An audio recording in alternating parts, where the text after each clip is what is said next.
Welcome to Salaam Nerds Podcast. We do reviews and recaps of your favorite TV shows, movies, and current events. Yo, it's the Salaam Nerds. My name is Steve, aka Watch the Geek. I'm here, my boy Chad. We drop live episodes on YouTube on Sundays, Tuesdays, and Wednesdays at 10:30 p.m. Eastern. Thank you to all our supporters. Please help us by subscribing and leaving a good review on Apple Podcasts and Spotify. All episodes can also be found everywhere podcasts are found. Yo, Salaam Nerds. It's your boy Neebs, aka Watch with Neebs, and I am here with my special guest co-host, Nev the Poet. Welcome to the show. What's up? What's going on? Did you see that you're in the intro now? Did you see your picture? No, I didn't catch that. Oh, you missed it. It was us at SmackDown. Dang, I'll have to. It must have been the part that I was not paying. Like I was watching it, and then I was just like, "Oh, yeah." You're officially in the intro now. Fire. It's you and me at WWE SmackDown. Sick. Yeah. Oh man, how you been? What's been up with you, man? What's new? Not much, honestly. Same old. Just holidays, obviously, all that stuff. Yeah, happy Thanksgiving. Don't know if you celebrate, but if you had turkey, I consider that celebrating.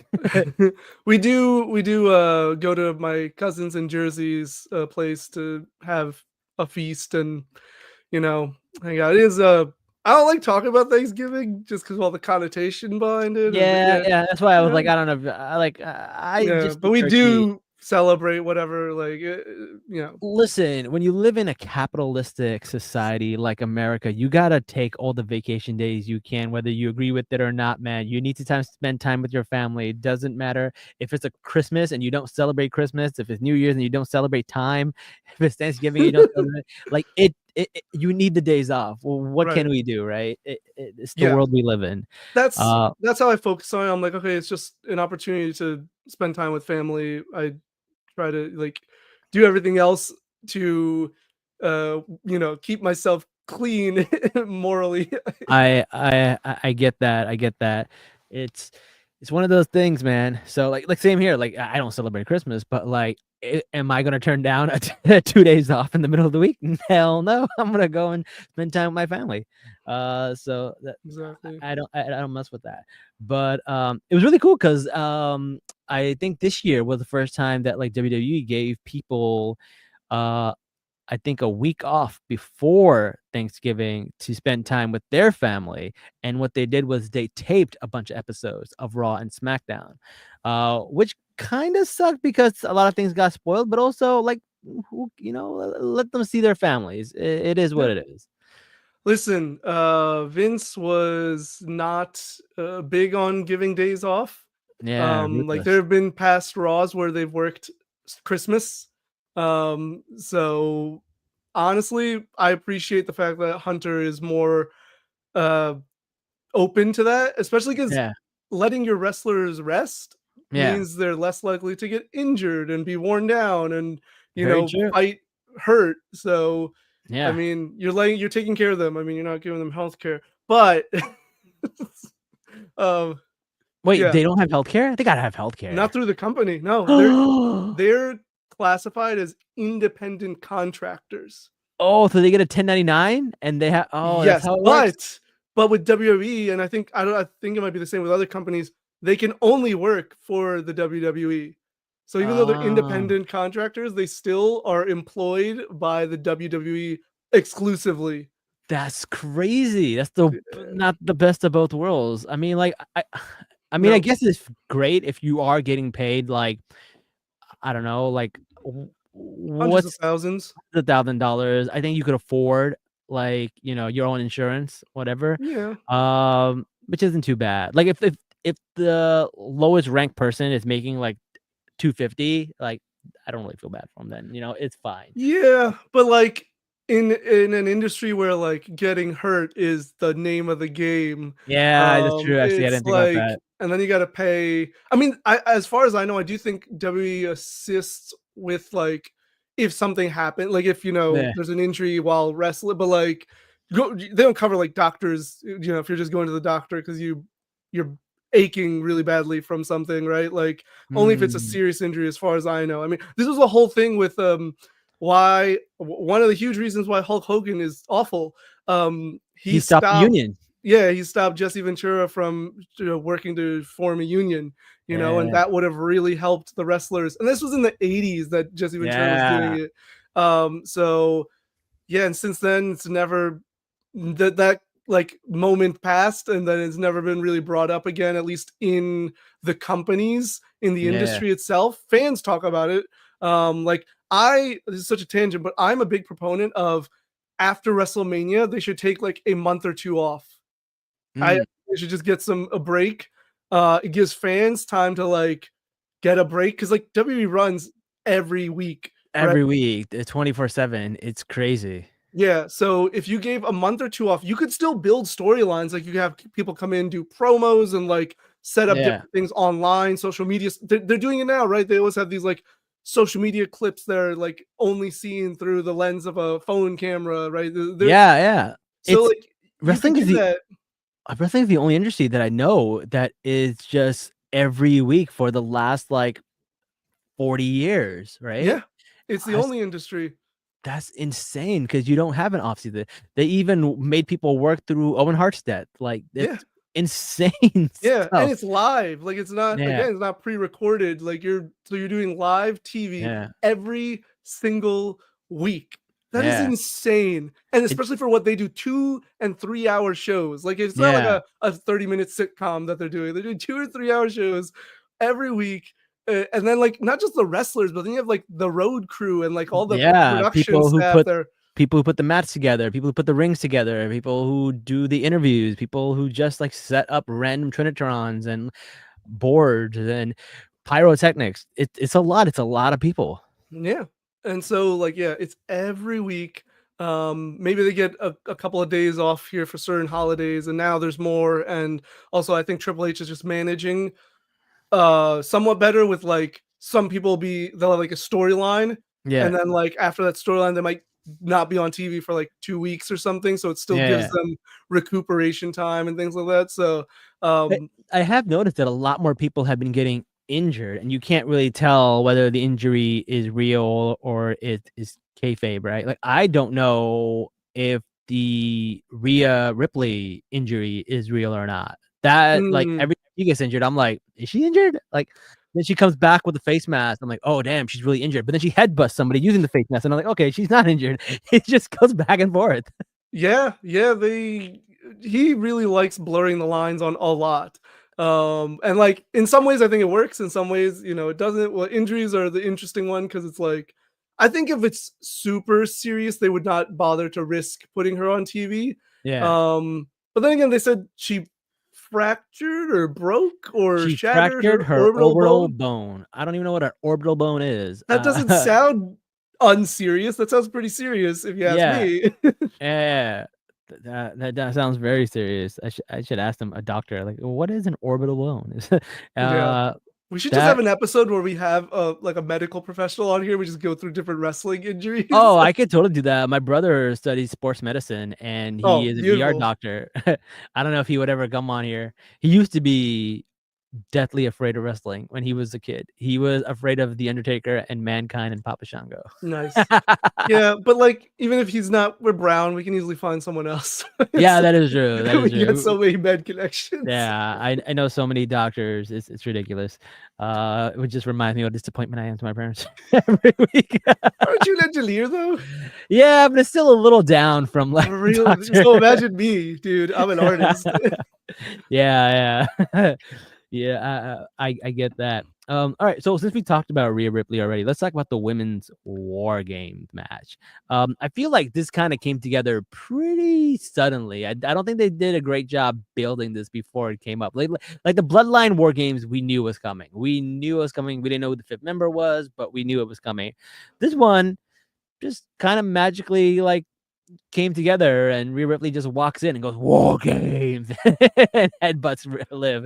And I was like, oh, I guess there you have it. That's our 5. What are your thoughts about that?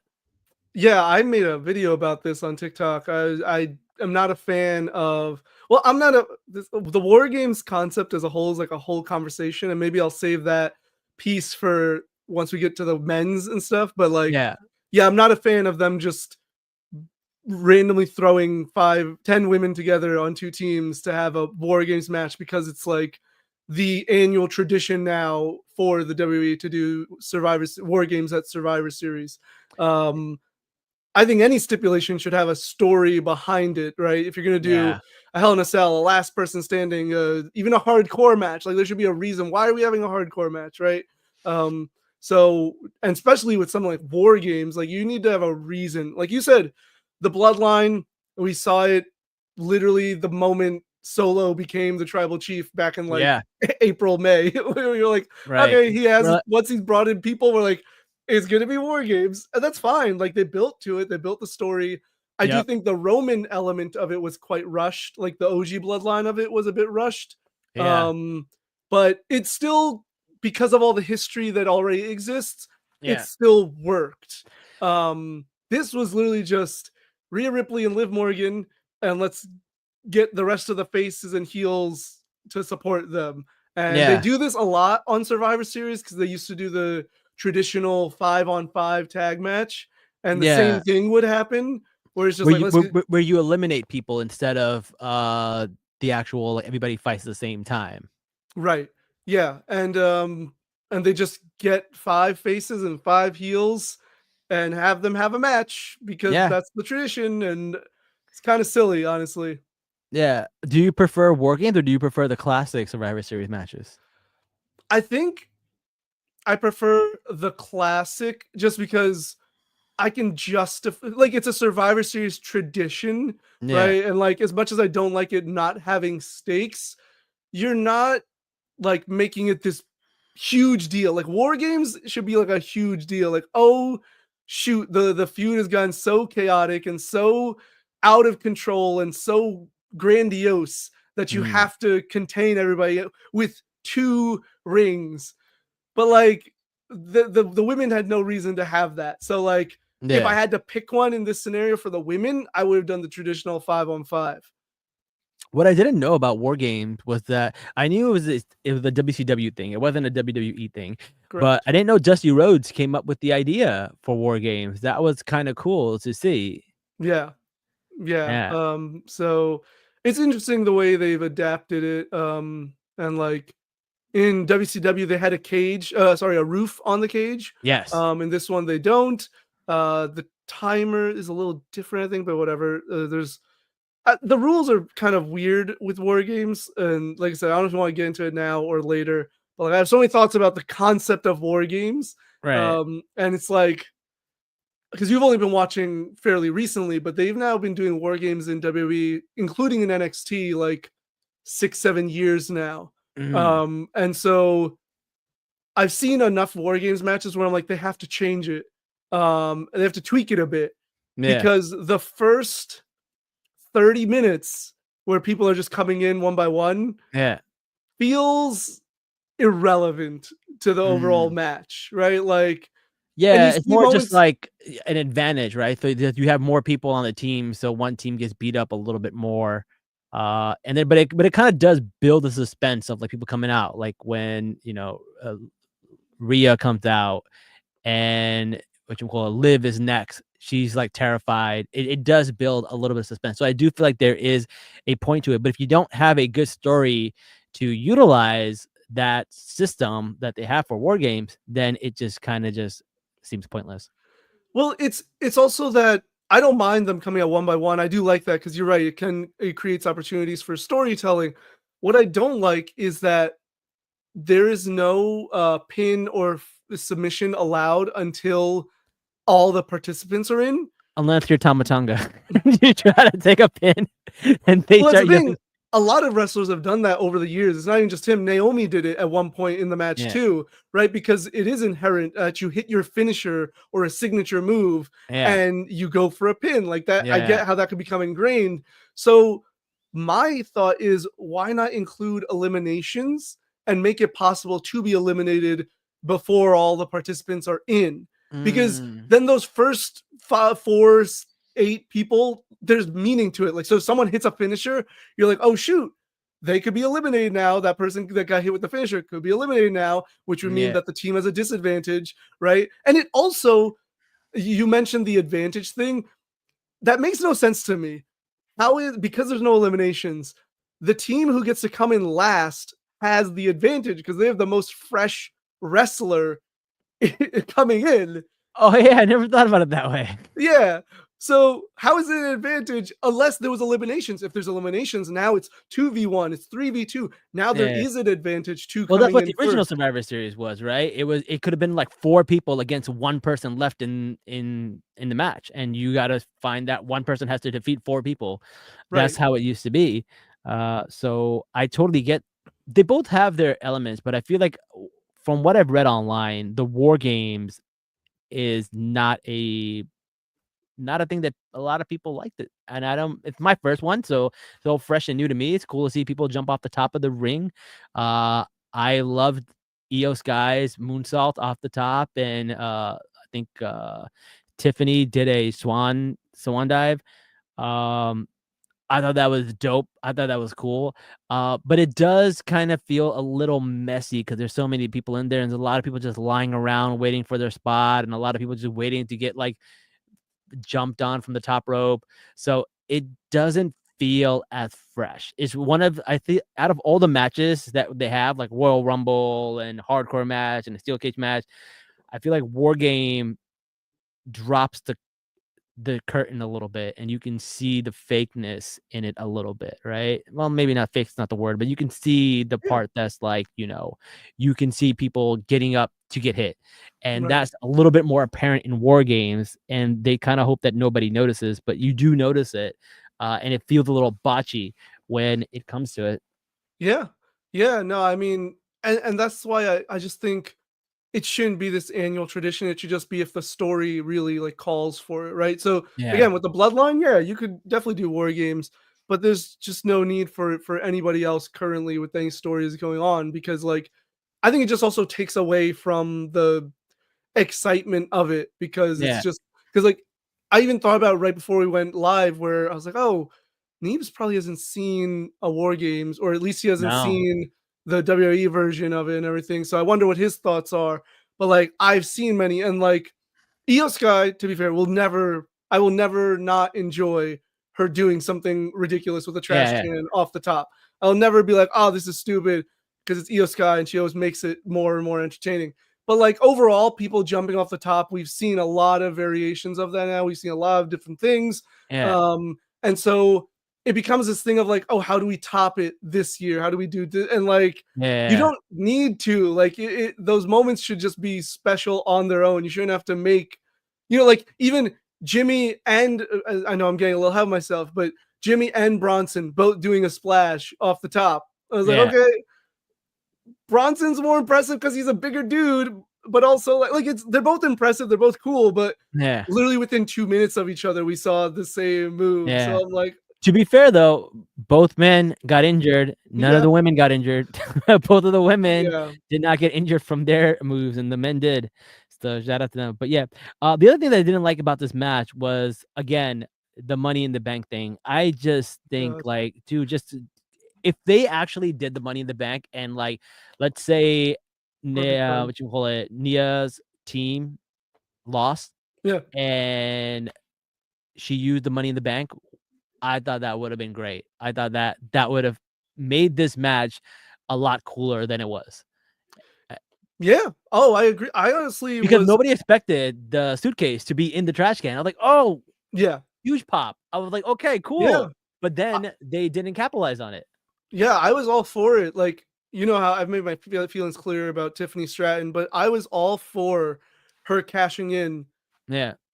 And honestly, at this point, I heard another creator say this: the next time she cashes in, it should go like it should either be a success or a fail. No more of these stupid teases. Like, just like, I'm tired of it. I'm bored of it. Honestly, I just thought of this. They should have just had her pin both of them at the same time. Yeah, would have been hilarious and amazing. That would have been so good. And then they have to she has to decide whose belt she wants. Or she just claims she is both of them. It doesn't matter. Like people have to challenge her for both. Like, oh, that's I never thought about that. That's she actually would just really hold both. I mean, they've done it before, and like it would be blurring the brand split stuff, but I don't care. They literally blurred the brand split with War Games, right? It was two different. with CM So Punk and Bronson Reed. Yeah. even with the women, though, the women are mixed as well. Oh yeah, that's right. They are. You're right. So who cares, right? Also, like Liv and Nia just had a huge like beef for Crown Jewel, and they pretend that didn't happen. It's not canon. So honestly, like the pop would have been huge if she pinned one, but if she pinned both and won them, oh my gosh. I think I even would have popped. I would be like, oh shoot, that's actually really cool and really smart. Opportunity. And like if they use it as WrestleMania, then it's really just like the Damian Priest thing all over again. I was like, no, it's got to be used before WrestleMania, or else it's not exciting, because we're all expecting it at WrestleMania at that point. Because after that, you just have the next Money in the Bank that's coming up. Yeah, or they just stop teasing it until it actually happens. Like I need these teasers to stop, right? Like whenever it is, if it's at Mania, if it's at the Rumble, if it's honestly, maybe not with Tiffany. I want to see someone take it all the way to like the last day, which is the next Money in the Bank, and cash it in at Money in the Bank. I think that would just be a fun little thing to do. But I think she just the teases need to stop. Right. Like it's just annoying, and it's the same thing every time. And it's just like, oh my god, I don't know if I can cash in on Nia. She's my friend. I'm like, bro, just do it. I know. The thing is, it is a good story. It's a good element, but the way they're approaching it and trying to execute it it's over. Like the interest is gone. Right. I don't like it. And then we just had Rhea do the riptide from the top rope on Liv. That was cool to see. But overall, that was the match. My first War Games. I thought it was super cool because I'd never seen one before. I like seeing the moonsault from the trash can, and I don't know. I saw a lot of botches, and it looked a little messy, and you can really see people just like waiting around for something to happen. But I don't know. My first War Game, I liked it. It was. I thought it was fine. Definitely one of the weaker ones I've seen, but I could see it being not. I could see it not being exciting if it's like you've seen a bunch of them already, and then that's it. Yeah, this one just this is for both of them. For me, I think both just lacked. Even like in ring work was just like average. Like there's been way better like War Games with like proper like in ring work and like a lot of cool spots, cool like double teams, or like just combination offense, or just like good one-on-one wrestling. There wasn't really any of that. No. There's a lot of brawling. There's this cringe moment where Nia takes a chair and tries to hit Naomi in the head and then hits her in the back. That was so bad. Yeah, that was rough. She was like, oh yeah, CTE, can't do this anymore. Yeah, but then like 5 minutes later, someone throws a chair at someone's head, or whatever at someone's head. I'm like, what are the rules of this? Because like it doesn't make sense. But yeah, I mean, I'd probably give it like a 2.5 or 3 out of 5 stars if I was to rate it. Okay. So all right. Nothing special. All right. The next match was Shinsuke and LA Knight. Which my niece does now. I'll say dude, your family loves wrestling. I love it. We didn't even watch wrestling until WrestleMania. That was the first match we watched, and now the whole family sits down and watch it. My nieces are watching it. My brother, my sister-in-law are watching it. It's so funny. My little niece does a little one, raises the little finger up. If you go on my TikTok, I have a video, 2 videos of my nieces. One of them is doing the the Tamatonga. They do it at bedtime. They're like, it's so that's funny. Amazing. That's adorable. It's so cute. Go watch it on my TikTok. And the other one is when they raise the ones for OTC. Yeah. And then you see my little niece, like she's like raising it like this. It's so funny. Yeah. The whole family is getting into wrestling now, which is fun. We got them Yeet shirts. We got them OTC shirts. They're all into it. Yeah. What do you think about the LA Knight and the Shinsuke? He's come out with this new persona. It's like a kabuki samurai Jedi, which is really cool because like Jedis were actually inspired by samurais. So it was super cool, full circle moment for any of you Star Wars nerds out there. But I really, really dig this, but I don't know who he was before this because I didn't really see too many of his matches. But apparently he's a bigger deal. He's not a jobber. He's big. They've had like live music come out during his entrance and stuff like that. So I guess he's a bigger deal than I thought. Yeah, Shinsuke is an interesting story because like when he came into WWE, which was I want to say 2017 or something like that. Yeah, it was like the biggest signing of a free agent signing. Japanese star. Shinsuke is huge in Japan, and his first match was against Sami Zayn in NXT. Dude, maybe we should watch this on a podcast episode or something. But this match, so good. His first match is against Sami Zayn. It's so good. So he's got all this hype behind him. He debuts on the main roster after a run in NXT, becomes NXT champ, I think, twice. And one of his first matches is against John Cena, and he beats Cena. Oh, wow. Yeah. So it was like a big deal. Like they brought him in with a lot of hype, and then they kind of just dropped the ball on him because Vince doesn't like foreigners. Oh man, well, it's good to see him make a return, and hopefully they do something with them. I do feel like the LA Knight run was getting a little stale, so I'm glad to see something happen. He wasn't really put in any stories that were like of consequence or meaning, right? Like it was his Logan. I hate to say this, but his Logan Paul run was great. Like you actually like when Logan Paul called him Larry the Lobster and he called him Aladdin because of his vest. I was like, yo, every time he wears that vest, I'm like, yo, he looks like Aladdin, and the other one, the red one, he looks like Larry the Lobster because his arms are so huge. It's so funny.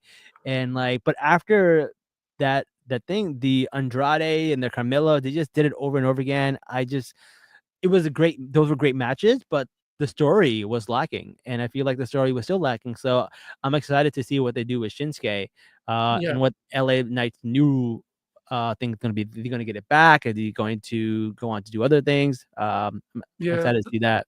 The thing with LA Knight is he's a talented in-ring performer, but what sells LA Knight is his ability to talk. Yeah. And so in order to keep him interesting, you have to just keep putting him in like segments with really good promo workers. I'm not saying the people he's with are not good, but you need like elite top tier performers to work with him so that he can really like go off and really show his persona while not like totally burying the other person. Because you don't want it one-sided, because that's what's going to keep people interested. His quippiness, his humor, his sarcasm, his like arrogance. His in-ring work again is good, but I don't think people watch LA Knight for his in-ring work. I think they watch it because it's fun to chant his chants.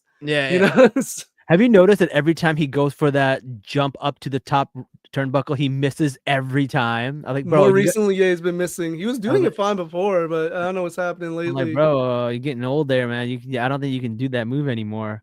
The other thing that was really funny, because LA Knight usually gets like a lot of pop. Like I remember when we were at SmackDown, like the place went insane when LA Knight popped, right?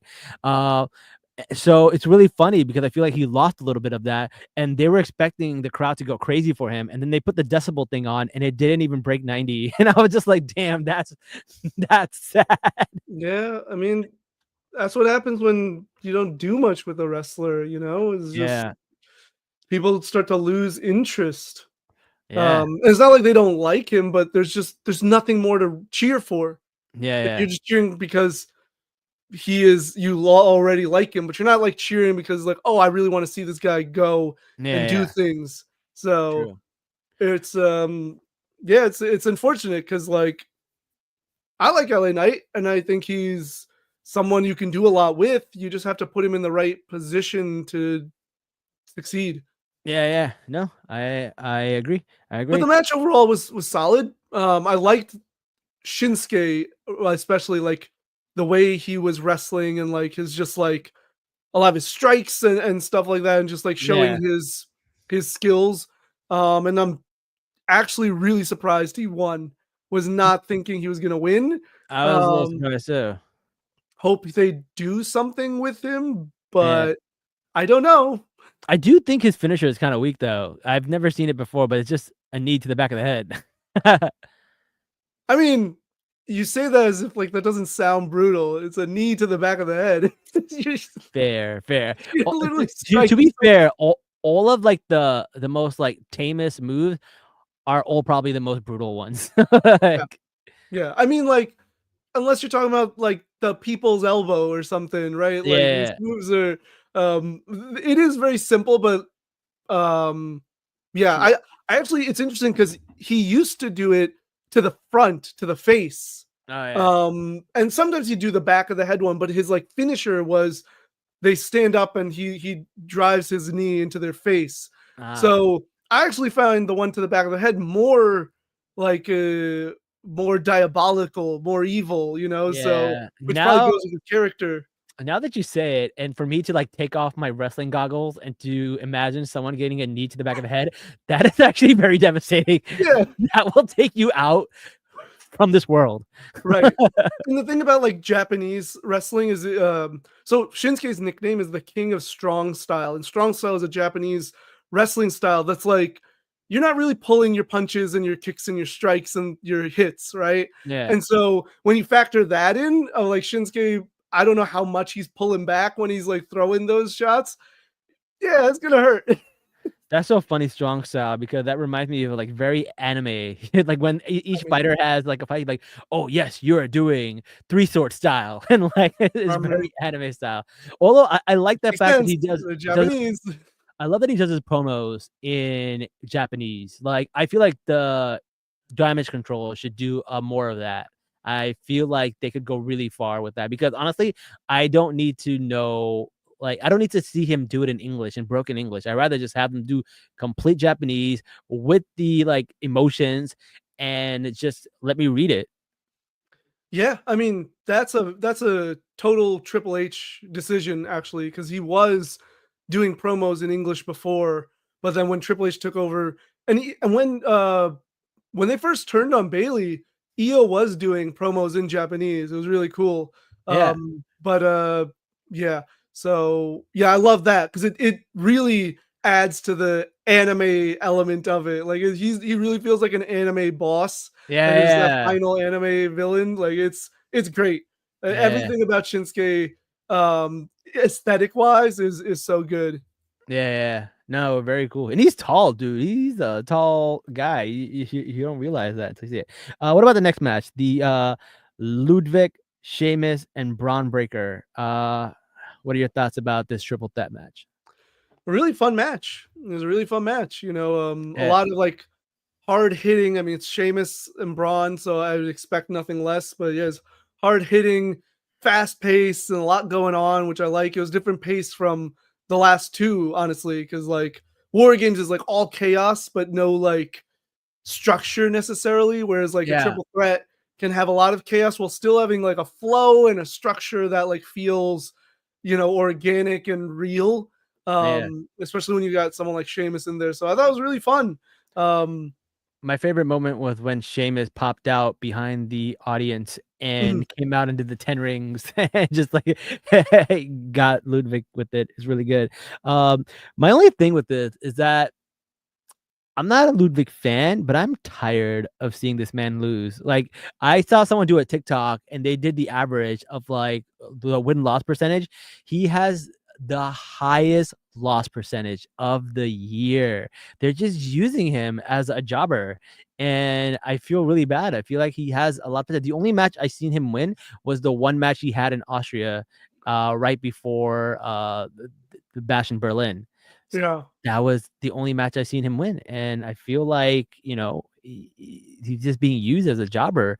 And I was really hoping that he would take it. I would have loved to seen him take it and have like a run and a push.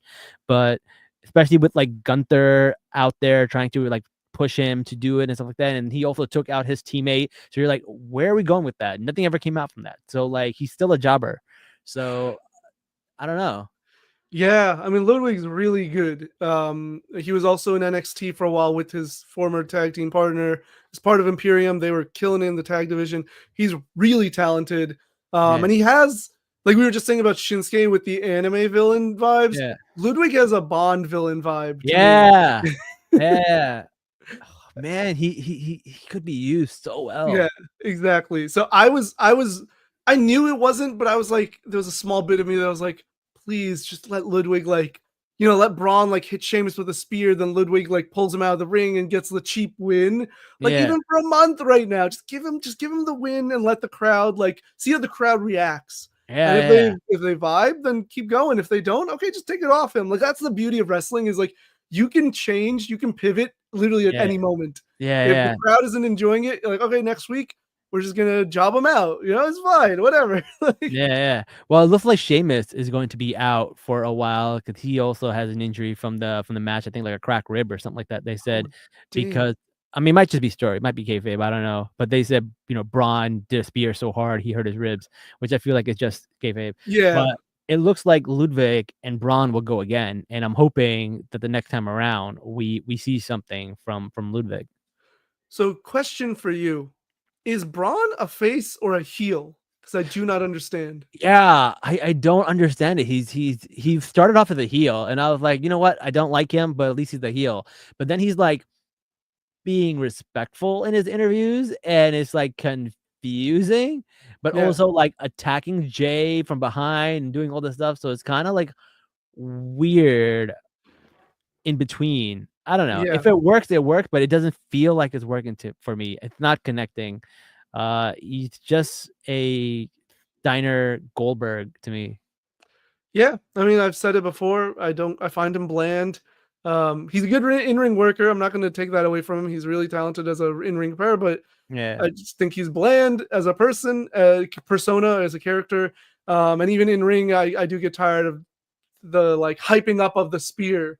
I'm Yeah. like, okay, he's not the first person to do a spear. And Yeah. there have been plenty of people who do impressive spears. Why are you acting like it's so different with Braun? It's just I'm so over the spear. I think the spear is the dumbest move. Like I just don't enjoy seeing it. I just yeah, don't get it.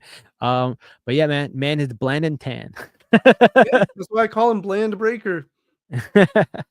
Man. All right, we'll see. Well, that's where the Intercontinental Division is. They put it on him real fast, but I feel like that may have been a mistake because I don't see a lot of stuff coming from it. So we'll see. The next match is Damian and Gunther. And they started this off by saying like Gunther has lost his mojo. He's lost his spark, his smile, his his confidence, whatever you want to call it, right? He lost something. And then he tries to attack Damian from behind, and Damian beats him up and stuff like that. So, and then Damian does like the razor's edge on him on the announce table.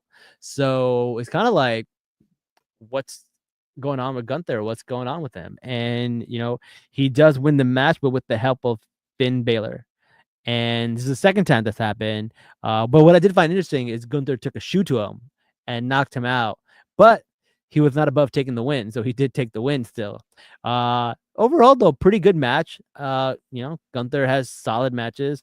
Damien is fun to watch.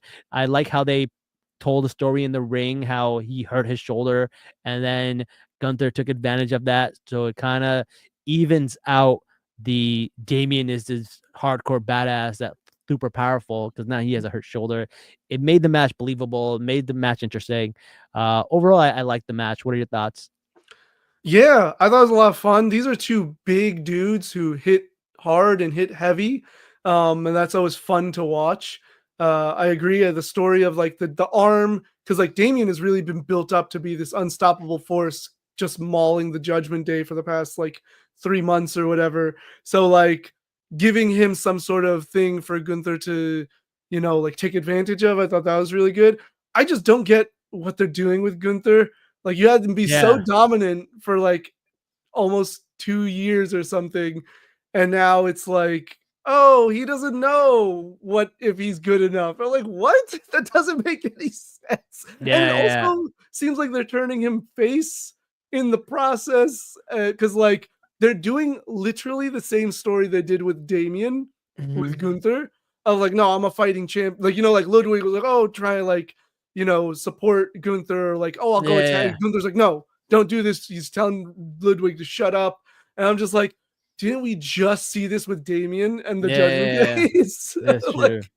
I'm like, okay, I don't know what they're going. I mean, I don't mind seeing Gunther as a face because like, I think he's super talented and would like to see him. Either way, I think it can work. I'm just like, isn't it a little early in his like world title run? Like, what made them go like, let's experiment with this, and like he got a lukewarm reaction on Raw as well, and like people were, I don't know if it's because we were in Canada. I think was it in Canada? It was in Vancouver. Yeah, so Canada. People were cheering for Dom, and I was just like, what is going on here? People were chanting Dirty Dom. It's the first time I've heard people chant for Dom, which I do feel like, Gunther talked about, oh, well, Dom's beating Damien. Maybe he should get a match and to piss off Finn. And I was like, oh, that's interesting. And then we see the way Finn is treating Dom. And I feel like the audience is starting to have sympathy. So is it possible we may get a face turn by the most biggest heel in the company? Maybe. I mean, to be fair, it's time. Like, I don't actually know why Dom gets as booed as he does. In all fairness, it's not like he did anything worse than any other wrestler really has ever done. So I was never sure, like, but I think people are coming to respect his craft and his ability to perform as a heel, as like this smug, villain. So that eventually channels into like, oh, we like appreciate you. So maybe. I mean, the thing is, people say that he's done more dark matches than anyone has ever done, and he's been trying to practice and get better, and it really shows. I think the first time I saw him in a match where I was like, oh shit, he's really good, was in a match with Seth Rollins. And to be fair, like anyone can have a good match with Seth Rollins. He's amazing. But even this match with Gunther, I thought was pretty good on Raw. I felt the same way actually. Like I've always felt Dom's biggest issue was he moved too slowly. When he did his moves, and so it made it less believable. And I remember he did the sequence of the 619 climbing up to the top and everything, and like it was much more well paced, and like it was faster. It was, it felt like a proper sequence. And so I think maybe all the dark match work has really like helped it to click in his brain how to perform and like how to wrestle. Maybe also if they are potentially leaning towards turning him face, that also shifts your performance style, right? Like especially if you're a high flyer, high flyers tend to do a lot of more high flying moves, a lot more impressive feats, versus like a heel will avoid that so to get booed. So maybe that's also part of it. I don't know, but like, I felt like in this match with Gunther on Raw this past week, he was just moving better. So there's definitely been improvement in the ring. That's good to see. Do you think we're gonna get a triple threat match with him, Finn, and Gunther? That would be fun. I like that idea. I didn't even think about that till you said it. That would be really cool at like the Rumble or something. Like maybe. Maybe Finn loses again, and Dom not accidentally, but like snidely makes a remark of like, "Oh, I did better than you. Like, I didn't need your help to, whatever." And that like pisses Finn off, and then they make a triple. That'll be fun. Yeah. I don't know. I'll be excited to see that. All right. Now let's talk about the main match, the Bloodline, the Civil War Bloodline. I talked about this. I love OTC. My family loves OTC. We're all about the OTC, but something about Solo has changed within me. like I swear he just gets funnier and funnier as they let him do his own thing. And he's just so funny. Like when he goes to Jay match, he goes, I got tickets though. And when he goes, he's just making fun of them and mocking them. I think he's really coming into his own as a villain. The FU Solo chants are hilarious.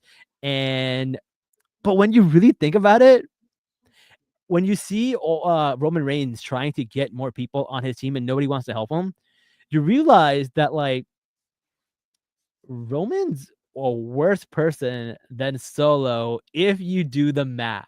Like Roman betrayed everybody. He treated Sammy horribly. He didn't even apologize to Sammy, and Sammy joined the team. He didn't apologize to Jay.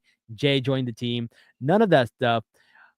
Solo offered them opportunity to come join his thing. Solo's never turned on anyone in his group. He's never hurt anyone in his group. He saved Jacob Fatu's life, which is why Jacob loves him so much, right? That's the storyline. Like Solo saves his life. I'd make the argument that Solo should be the tribal chief. You just got to figure out the right way to face turn him. But Roman Reigns is too big a star. It just can't happen. But they're not like making him remorseful or nothing. He's not doing anything. And which is really interesting because Seth Rollins comes out and starts talking to Sammy, and he's like, he's still the same guy. And I just find this storyline really good. I felt like they were rushing it. Yeah. But it looks like they're not rushing it. It looks like they did it on purpose to point out how dumb it is and how easily Sammy and Jay switched when they shouldn't have. So they're not letting it go. They are talking about it. But I don't know. What are your thoughts? Yeah, I mean, I guess that's one way to look at it. I don't know, because I feel like they're just like what's the word? They're trying to write themselves out of a corner because like they wanted to do the Bloodline War Games match this year. Yeah. So they quickly got the teams together, and now they're like, oh, right, maybe we should like talk about the fact that Sammy and Jay just, joined without much resistance. You know, it was like, well, a week for both of them, and then it was like, okay, fine, I'll come help you. And I'm like, so now I'm like, oh, now Seth is calling them out about it. But it doesn't make them any less stupid, as Seth even said. Like they still look incredibly stupid for going back to Roman. And like they also make Roman not look good by not having him do anything to atone for what he's done. Right? Like my whole idea, I fantasy book so much, so I always have ideas on these things. But my whole idea was Roman should be, or Jimmy should be, trying to get Jay, and Jay try to get Sammy, but like they're both refusing until like Roman's just getting beat down, but they don't care. Jay and Sammy do not come out to help Roman, but Jimmy gets attacked, and Sammy and Jay at least is very like, well, that's my brother. I'm not. We may fight, we may hate each other at moments, but we're brothers. We're always going to be linked, right? So he comes and helps Jimmy specifically. That obviously leads to him getting beat down, him getting attacked. He gets cost the IC title by the Bloodline. And that's where Sammy's like, well, I gotta help Jay. But they both still are not happy with Roman. So they're not going to join Roman. They want Roman to acknowledge them and what he's done. Right? Not acknowledge them, but acknowledge what he's done. And he refuses to because he's Roman Reigns. Like, well, I don't have to, until he gets beat up so badly that like it puts like Jimmy out for like a week or something. Right. And so Roman realizes slowly, like, I started the Bloodline 4 years ago for me. I'll be honest. I'll admit it. I actually did it for me. I said it was for us, the family, but it was for me. But now realizing what Solo has done to tarnish our bloodline. I realize that the bloodline is about family, and I need you, Jay. I need main event Jey Uso. And that's all you need. Like, that's literally all you needed to do. You didn't need to make it more complicated than that. You just need Roman to say something. Anything about everything he's done for 4 years. Because I don't know how much you've looked back at what has happened, Neebs, in the past 4 years. But, like, Roman literally, like, brutalized Jay. They had 2 championship matches where Jay fought against Roman. Very beginning, it was like his first feud was Jay and making Jay submit to his will. And he brutalized Jay, and they were in an I Quit Hell in a Cell match. And Jay would not quit. So he brings in Jimmy and beats up Jimmy to get Jay to say, I quit. Like, this man has abused his cousins so much. and has shown no remorse for any of this. That's actually a really good storyline. Damn, I'm sad I missed that. That's really cool. It was cinema, as they're saying now, right? Like, it was beautiful. It was amazing. But and that's just the beginning. Then there's the whole, like, making sure like nobody can be above Roman. Everything's for Roman, protecting Roman, then the betrayals and all that stuff. Like 4 years of all this stuff, and like demeaning Jay and Jimmy and all this stuff because they're not getting the job done because they lose their title. This, that, the other. Like, my goodness, the abuse that he has laid upon Jimmy and especially Jay, and says like nothing. And I'm like, that's why I felt it was rushed. I was like, you need him to acknowledge something. Even the Sammy thing, because he called Sammy and he was like, "You're not family," and then all of a sudden he's like, "Okay," and then like Solo bringing Jimmy onto the team makes sense because nobody in his bloodline is actually family. Like, none of them are actually related. Right. So I was like, that actually makes more sense. I still think Sammy should have went to Solo. I would have loved to have seen that. I think that would have been a better story. It would have been fun. Yeah, it would have been interesting for sure. It doesn't make sense one way or the other. Like, you really should have had to fight.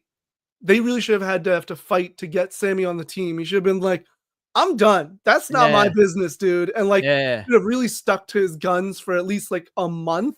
Yeah, and been like, it just makes Sammy look stupid when he does that. And then even Jimmy was treating him horribly, and I was like, why? I don't know what the story with that was. And then like in the middle of the ring, they start doing their handshake stuff, and I was like, that's it. That was it. Yeah, like, you didn't see the War Games match from 2 years ago, which was also a Bloodline War Games match, where Sammy was not yet accepted by Jay. Yeah. Jay and Sammy were at odds for like a good 6 months, maybe less, but it was like several months. Jay would not accept Sammy. Like, they were constantly bickering. Jay was saying, you're not one of us, Oos, right? Like, you're not an Oos. This is the bloodline. And so what happens is, in that War Games match, I think it's like Jay's about to be hit by KO with something, and Sammy low blows Kevin Owens, his best friend. Yeah. And then he hits him with a haluva kick, and then lays Kevin on the ground for Jay to hit the splash and get the pin to win the match. And then Jay and Sammy embrace. Yeah. And it's like, after all this time, Sammy fought to be accepted into the bloodline, and everyone else accepted him. Jay finally did. So he's finally officially Sammy Uso, all this stuff. Like, it was crazy too, because the bloodline's heel, but Sammy's getting cheered out the building. Everybody just loves Sammy. Everybody's sympathetic towards Sammy, even though he's trying to join this malicious, violent, hateful group. Like, it was such a weird dynamic. It was so good. It was great storytelling. And like, so all of this happened, and then like, but it was rushed. It didn't make sense for them to really be a team, other than for them to be able to have a War Games match. Interesting. No, I agree. I thought that was really cool. I did find some other parts really cool. In the beginning, when CM Punk starts teasing them, Jacob Fatu jumps up on top of the ring. I thought that was hilarious. That cracked me up. Also the cage, when CM Punk was in there and he was trying to go, and then Roman stops him and makes Sammy go first. I was like, oh damn, that's cool. And then another one where like CM Punk goes right by him, and then there's another one where they're just like standing next to each other and just like this on the corner. And the meme from that is just so funny. I'm loving the CM Punk Roman Reigns build up. If that comes sometimes down the line, that's gonna be a fun one. Yeah, I mean, it's pretty much guaranteed at some point. But yeah, I've seen a lot of TikTok edits of like the two of them as like best friends, and they're showing all these moments that you're referring to. It's so funny. I'm just like, I love that wrestling is like, I know it's happened many times in the past, like people have done it on YouTube and stuff, but because of TikTok, you're seeing more of these like cool edits and like these silly like compilations and stuff like that. Like, I love because it's not like, oh, look at wrestling. It's like, oh, like best friend core, and it's like two best friend core, and it's just showing these moments. I'm just like, this is so funny, because that's how you make wrestling more mainstream. That's the reality, is like, you feed into these like, and this is the thing, I've talked about this probably with you a bunch, I talked about this on my page. Wrestling is a television show, so treat it like a television show. right? It's a bromance that's building, but also like enemies to lovers, quote unquote, right? Yeah. A lot of that, it's really, really, really funny, and I really enjoyed CM Punk this whole, because I didn't like after the Drew thing. I was like, where's CM Punk gonna go next? Because that was a banger of a rivalry. But like, I'm like, okay, I'm happy to leave that in the rearview mirror because that was great. I'm done with it. When CM Punk brought out the toolkit again, I was like, oh man, Hell in a Cell vibes. I'm feeling that. Thought that was really cool. But I was like, okay, he comes out the next day. He's like, what am I gonna do next? And then Seth Rollins comes out, and I was like, we knew this was brewing too. And this is another thing that I'm super, super excited for. And they start going at it, and then Sammy and Jay come in a little bit, and they break it up, and then Sammy and Seth go at it. And I thought that was a really good one because I was like, yo, Seth is dropping bars. I was like, everything he's saying, it's facts. Sammy, you're getting creamed. And then he is under the impression that like Jay got hit in the back of the head, and that was Seth, and he's fighting for that. I thought the storytelling in this match was done really, really well. And then Seth ends up winning, and then later we find out that Drew McIntyre comes out, and Drew, I assume, is a guy who beat up Jay. I don't know where this story is going, because is Drew trying to get them back for teaming up with CM Punk? Is it still about CM Punk? Is it a new rivalry with Sammy? Like, I'm very curious where this is going. Yeah, I think it is the CM Punk of it all. Which like I love that both CM Punk and Roman Reigns live in every wrestler's head rent free. Like even CM Punk said in the promo, he's like, "You've been thinking about me for 6 months. I haven't thought about you at all." And I was like, "Damn, that was dude. Bars. That was pretty good." It's just like, yeah, he's living rent free in your head this whole year since he's returned. He's just been rent free in Seth's head, in Drew's head, now in Roman's head too, in a way. But also Roman, like everybody's thinking about Roman, talking about Roman, like the man. I love it. I love that these two guys are just always on people's minds and in their mouths. Like, it's great. I am really enjoying it. I enjoy everything CM Punk has done since he's been back. It's been phenomenal. Dude, it's why he's the best in the world. Like, I really wish people would like let go of their hate for Punk, their personal gripes with Punk. I haven't been around for all the hate, so I am a CM Punk fan, like all the way through. I'm a big CM Punk fan. Well, I'm just saying, that jacket he came out with, the little sweatshirt he came out with, was so dope. It was so fire. Yeah, I've literally been thinking about it like all day. I was like, I'm sure it's online, but it's probably like $60. But like, he's cool. Like, that's the thing, is like, he's really just a cool guy. He's always good on the mic. Like, there are very few bad promos of CM Punk. He knows how to talk. He knows how to engage with the audience, and with his like, he just makes every scene with him better. Like, any scene, like even in NXT, he's done little things, and it just makes the moment better. And I'm just like, this dude. And I'm not saying like he's not a saint, he's not an angel. Guy has his things, right? He's controversial for a reason, but like the hate for him is so excessive.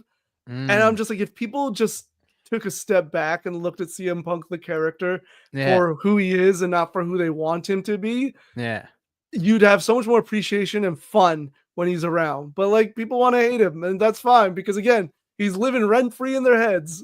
That is so funny. I'm really excited for this Seth, Drew, Sammy, Jay rivalry. I don't know where CM Punk lies into it, but we'll see. Somewhere with Seth, I feel like it's going to be CM Punk and Seth. That's going to be exciting. I mean, it's likely. I don't want to, but it's likely Seth CM Punk at Mania. Ooh, that was the plan for this year. So I'm pretty sure they're just building to because we're in December now. I don't think there's a PLE until Rumble. They're not going to do it at the Rumble. They're going to probably set it up in the Rumble or something. I think there's Saturday Night Main Event, and then there's something called Deadline, and then it's Rumble. That's NXT. Deadline's NXT. Oh, never mind then. Okay. But yeah, it has Saturday Night's Main Event, which isn't really a PLE, but like whatever. It's in your neck of the woods. Yeah, I might go. I'm planning on going. Thinking of going with my brother. Because there's some good matches on that card. I'm really excited to see what KO does. He probably won't win, sadly, but maybe there'll be a surprise win for one of these title changes. Like, I would love if Io won the damn title. I would pop huge if Io won the title. But yeah, I feel like I don't think any title is going to change hands because I feel like Io, as cool as it would be to see her get the title, I think it's more satisfying to see Rhea get her hands on Liv and win her title back from Liv because she never lost it. I think they're setting that up, and then I don't think Finn is going to beat Gunther, so he's still going to have his title. That would be shocker of the year if he were to win. And I would be so baffled. And then Cody Rhodes is the franchise. He's the poster boy. He's going to be the face of that belt for a while. Yeah, I think you're right about the Liv Rhea situation. Yeah. But I want to live in my fantasy booking of Rhea costs Liv the title. So Io wins it that way. And then they two can have their own grudge match without the title because it's not necessary. And then you have Rhea win, and then you have Rhea versus Io, which would be a great feud, honestly. That'd be cool. Yeah. That's cool. But I know your thought is the like more likely answer. Until it happens, I just want to live in the possibility of Io being treated like a better deal than she is. Like, she deserves so much more. Yeah, I love Io. Love Io, dude. The one thing that I want to talk about, which a match, or not even a match, but wasn't on. We haven't even talked about the actual Bloodline match, by the way. We have. Well, the match was the match. It was fine, right? We talked a little bit about it when we were talking about the women's match, I guess. True. So the splashes were cool. CM Punk saving Roman, that was good. That was the moment. I saw Bronson's crash. It looked like he really did twist his ankle. Jacob Fatu one looked real too. Yeah. Dude, this man either is the best seller in the world, yeah, or like he is really inhuman, because this man got injured but was also back up. I think like no one told Jacob that wrestling is fake. Like, he out there like really like he thinks Solo saved his life. He's got 17 kids to feed. He's out there fighting like it's real. Yeah, man. Like I thought he was injured, and then he got up again, but then he was down. I was just like, what is this man injured? Is he not? I don't. This is the true kayfabe of it all. It's like, I don't know. I genuinely don't know with Jacob. So yeah, I mean, Jacob. But yeah, those were the big spots. I guess there was nothing really, like, again, the middle part is not really much to say. I did like the CM Punk versus Jacob Fatu little bit in the beginning where he bulldogged him on the tool, then Jacob just gets right back up. Woo, menacing. Yeah. No, I agree. Those were like all the spots that I think they intended to be moments. Those hit for sure. But again, nothing else. There was a lot of them just laying around waiting for their spot, and like, Tonga and Tonga and Tongaleo, you see them just like there for a lot of it, and I'm just like, they didn't get the big spots, they didn't get a lot of stuff. I did enjoy Tama Tonga climbing the ring like a monkey. I thought that was super funny. He's growing on me. He's growing on me a lot. Like, he's showing personality, and he's good in the ring. He's got a strong fan base online. Like, for some people just like him. A lot of women like him. They find him very attractive. That's what I've heard. Yeah, I don't see it. I don't get it. But hey, if that's what the ladies like. Yeah, I mean, I guess like of all the Bloodline, he's the most like physically, like look wise, he's the most like clean, I guess, in the lack of a better term. I guess, yeah. But I mean, they're all look good looking dudes. It's not like, but like, I don't know why him specifically, but yeah, I've seen some videos of female fans talking about just like the whole Bloodline in general, though, like all the Samoans, like they OG and new Bloodline is just like, they love the way that he slides into the ring on his knees. I don't know why the ladies they love that. But I've also seen people thirsting over Punk, which was really cool. It was fun videos. Thirsting over Punk makes a lot of sense. It was just fun. Like this one creator, I don't remember their name, but she had posted like, like, AJ, we thank you for giving us this man. Yeah, I saw that one. That was AJ responded. Yeah, I was like, I mean, dude, you know what I found out about AJ? I found out that I just saw a thing where like AJ was a little girl and she got an autograph from Lita and was crying and so happy for it. But Lita was dating CM Punk. So basically, she ended up marrying her idol's ex. Yeah. And the crazy. cycle, maybe not to that degree, but the cycle does continue because there are two wrestlers in NXT, Cora Jade and Roxanne Perez, big fans of both AJ and Punk. And like Cora, there's a video of Cora getting a signing with Punk, and now Punk has returned, and like they did like a whole segment. They've done the stuff and like all that. So yeah, like they're unofficially like Punk and AJ's children. Like they made a whole thing of it because like they're just such huge fans. So it's cool to see like the next generation getting to have their moments with their idols. It's awesome. Yeah, no, that's super cool. But one storyline that wasn't on Survivor Series that I do want to talk about that was on Raw was the New Day. Yeah. So I did not see that coming. That came out of nowhere because I was like, okay, they're having beef. They're going to break up. He's going to talk to them, and they're going to be like, no, and then break up anyways, or they're going to get back together. I did not see what was happening happen. That was not on my bingo card. How do you feel about it? Yeah, I posted a video earlier tonight about my thoughts on it. I agree. I didn't see it coming. So points there for being unexpected. I still didn't like it. It's not I don't have the history with New Day that some of you guys might have. So I've seen a lot of people say they do not like the New Day heel turn, breakup, whatever it is. Explain to me why it's a big deal. So for me, I think some people don't like them like turning heel. Maybe I don't mind them turning heel. I mind them splitting up because it's a trope at this point, right? Like a tag team, a team splits up. But this is the other thing: the New Day have made it so clear in promos, in interviews, they will never split up, right?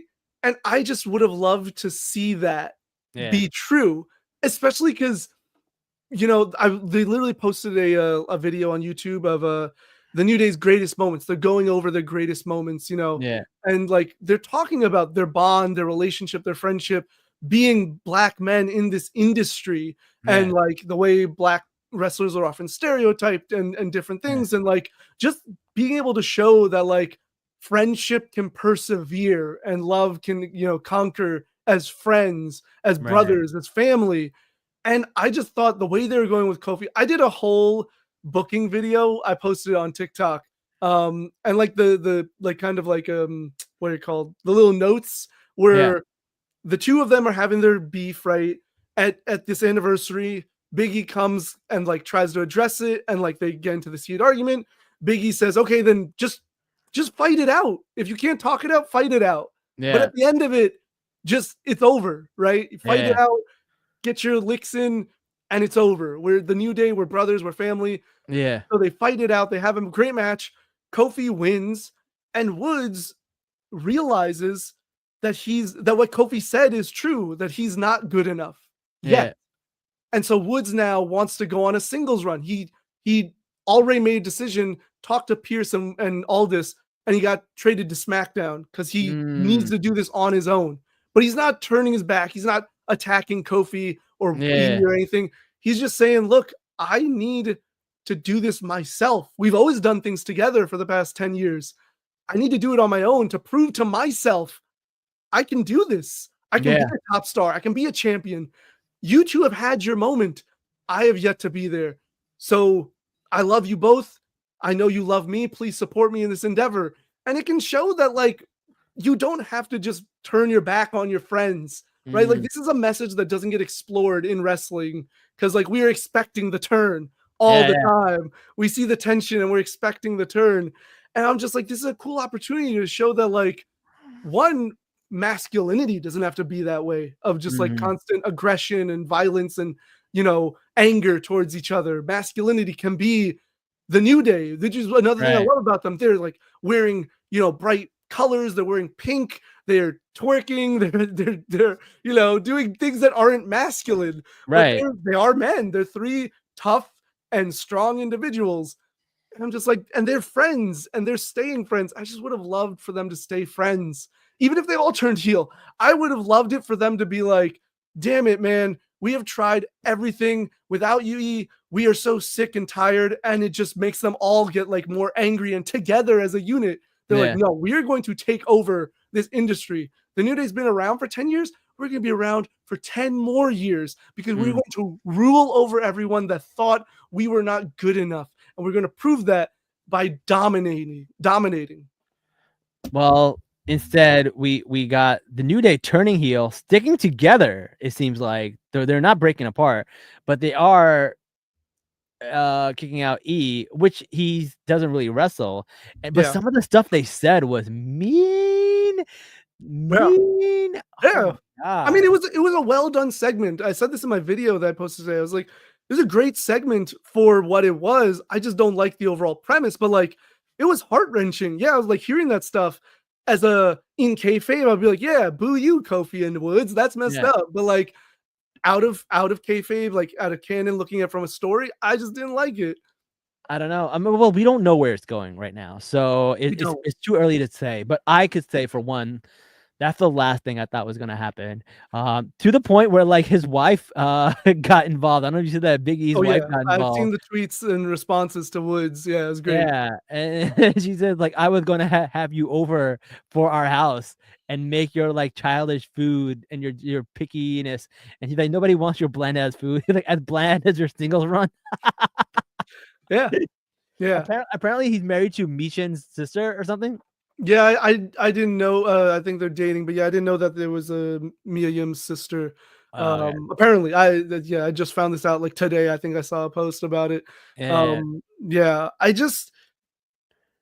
and you're right that we don't know where it's going, but also we live in this Triple H era where sometimes he takes way too long to get to where he wants to go, and I'm not ready to wait to see what happens. Like I'll obviously gonna watch and like. Listen, if I end up liking whatever they do, I'll admit it. I'll be like, hey, like I didn't like how it looked like it was going, but I'm enjoying what's happening. I've admitted that about Karrion Kross. I've admitted that about other characters when I'm wrong or when I've changed my mind. So I have no problem admitting that. But right now, I don't like the setup of it all. And I just think there was a different way a unique way you could have told this story. And they went with something that maybe, yes, was a bit unexpected, but overall stuff we've seen before, which is partners turning their back. And like my worry is if they're still going to be in the tag division, I have no hope for it because the tag division in WWE is awful right now. Like it's just not. I don't even know who the tag champions are. Oh, it's Finn. Oh, that's weird. Yeah. Why is Finn going after the world title while he has the heavyweight title? It's the dumbest thing. Did you hear what Pierce said to Finn? He was like, "Oh, I have to call in a session for Congress to get you to defend your tag titles." But I was like, "What?" I was just like, "Yeah, it's stupid." That's what I'm saying. The tag division doesn't exist. So if the New Day is just going to continue doing the tag division stuff, what tag division? What tag division? That's true. That's true. I don't know. We'll see. But that's really all we got for this week. So I guess we'll see you guys next time for Monday Night Main Event. We'll have another episode after that. Yeah, that sounds good to me. That's cool, man. Well, before we go, let people know where they can find you. Yeah, as always, at Nav the Poet, NAV the Poet on TikTok and Instagram. On TikTok, I've really been posting about wrestling lately. So if you're interested to hear more of my takes, whether you agree or disagree, please feel free to disagree. But yeah, I've been posting a lot more about my thoughts on the goings on in WWE. So if you're interested in checking more of those out, feel free to follow me there. And yeah, we can talk. All right. Well, just let them know what you want to talk about and then we'll do that. Thank you everybody for checking out our episode on Survivor Series.